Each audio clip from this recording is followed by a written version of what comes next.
tak ada perbincangan langsung. Ini kacau. Saya kalau ikutkan memang tak boleh lah macam ni. Kalau bincang pun ada timbul isu, ini tak bincang lagi banyak isu. Ni pengalaman saya lah. Saya cuma nak share sebab pernah saya ada meeting tu dengan waris-waris semua. Saya tanya setuju ke nak bagi.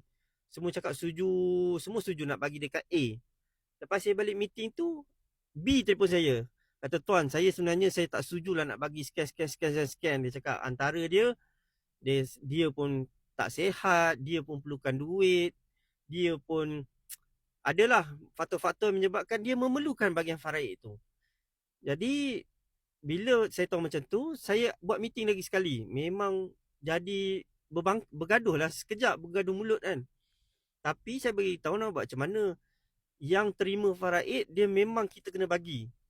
Bila kita buat penilaian, saya buat penilaian, bahagian dia tu dekat 70,000. Banyak tu 70,000. Mungkin setengah orang 70,000 tu celah gigi. Tapi majoritinya 70,000 tu banyak tau tak? Jadi bincang, dia pun jual dia ataupun dia ambil bahagian dia tu dengan nilaian yang kurang lah daripada 70 tu. Dia pun happy, waris-waris lain pun happy jugalah. Yang happy sekali orang yang terima lah. Sebab yang lain tu memang nak bagi free je. Jadi tak ada masalah lah. Alhamdulillah lah tu. Nak tak nak pun benda ni kalau tak bincang lagi kritikal lah. Lagi kacau lah.